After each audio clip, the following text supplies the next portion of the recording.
झारखंड विधानसभा में राज्यपाल का अभिभाषण विधानसभा सबके विकास के लिए जाना जाए और साथ ही उन्होंने कहा वंचितों, दलितों, आदिवासियों के लिए भी सरकार संलिप्त है और संकल्पित है। केंद्र और राज्य के सहयोग से विकास होगा और साथ ही उन्होंने कहा 500 सीएम स्कूल ऑफ एक्सीलेंस का निर्माण किया जाएगा।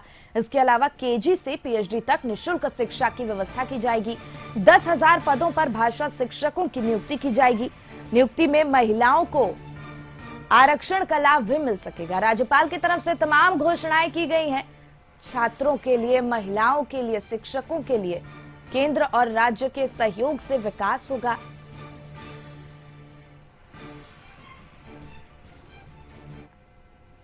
झारखंड विधानसभा के वेश में भावी झारखंड के उदात्त परंपराओं की नींव रखे जाने का ये अविस्मरणीय पल है।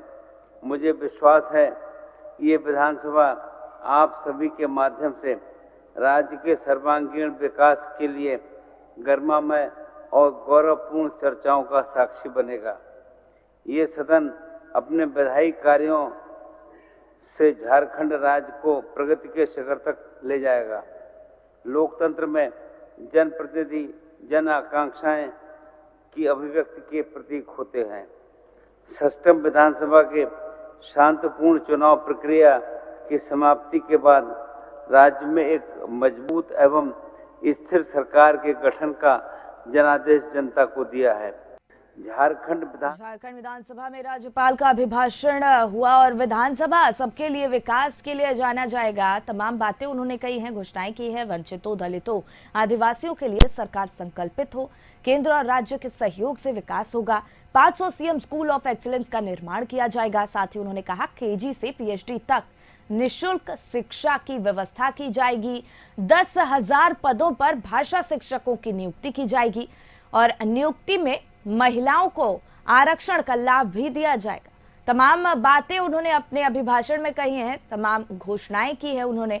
संदीप इसी पर और ज्यादा जानकारी लिए हमारे सहयोगी जुड़ गए हैं। संदीप, महिलाओं के लिए या शिक्षकों के लिए तमाम जो घोषणाएं हैं राज्यपाल द्वारा की गई हैं और साथ ही कहा गया है कि मिलजुल कर अगर आगे बढ़ेंगे तो इससे झारखंड का विकास होगा। यदि विधानसभा सत्र की बात की जाए तो आज विधानसभा सत्र, विशेष सत्र का तीसरा दिन था और राज्यपाल के अभिभाषण के साथ ही इस तीसरे दिन की शुरुआत, सदन की कार्रवाई की शुरुआत हुई। हालांकि राज्यपाल के सदन विधानसभा परिसर में पहुंचते ही जो गार्ड ऑफ ऑनर उनको दिया गया और जो स्पीकर रविंद्रनाथ महतो हैं वे खुद उनके स्वागत के लिए नीचे पहुंचे थे और उनको बाइज्जत सदन तक ले गए।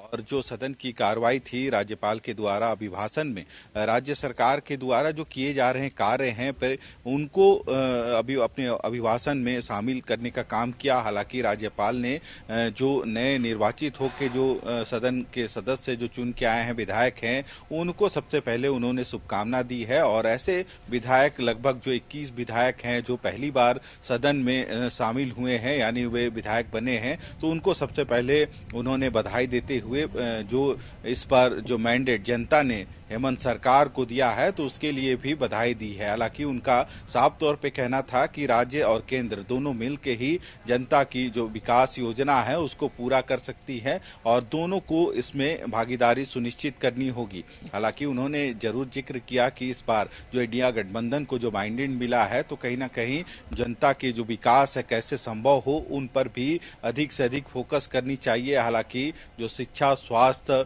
या फिर जो रोजगार है उन सभी को भी अपने अभिभाषण में उन्होंने शामिल किया है। और जो सरकार की तरफ से झारखंड मैया सम्मान योजना के तहत 2,500 राशि इस माह से देने की जो बात है उसका भी जिक्र उन्होंने अपने अभिभाषण में किया है।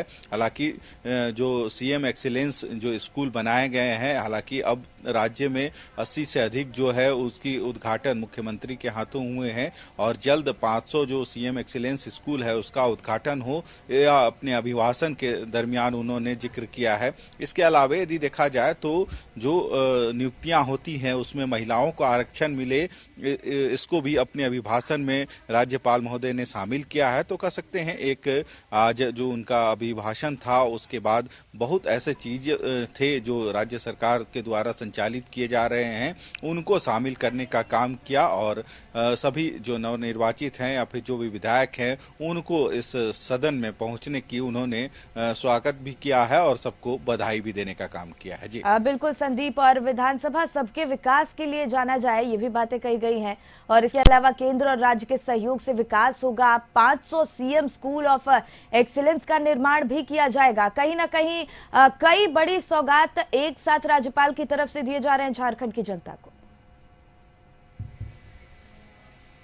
सही कहा, क्योंकि जो विकास की राह है, राज्य को आगे कैसे ले जाया जाए उसका भी जिक्र जरूर उन्होंने किया है। यही वजह है कि उन्होंने साफ तौर पे अपने अभिभाषण में कहा कि राज्य सरकार हो या केंद्र सरकार, दोनों के मिलने या फिर दोनों के सहयोग से ही जो जनता का विकास है वह संभव है और यही कोशिश होनी चाहिए कि सभी का सहयोग लेके राज्य की जो उन्नति कैसे हो इस पे विचार हो। इसको लेके भी उन्होंने अपना जो अभिभाषण था उसमें कई चीजों को शामिल करने का जो प्रयास था राज्यपाल के द्वारा किया गया, ताकि जो जनता ने जो माइंडेट दिया है सरकार को, तो जनता के उन आकांक्षाओं पे सरकार खरा उतर पाए। हालांकि इसके अलावा भी कई चीजें थी जिसको राज्यपाल ने अपने अभिभाषण में शामिल किया था और कहीं ना कहीं पूरे चीजों को देखा जाए तो राज्य का विकास कैसे संभव हो, अंततः इसी पर सारा चीज फोकस था और सभी को उन्होंने शुभाशीष दिया है, शुभकामनाएं दी हैं। जो नए सदस्य थे या फिर जितने भी मंत्रिमंडल में शामिल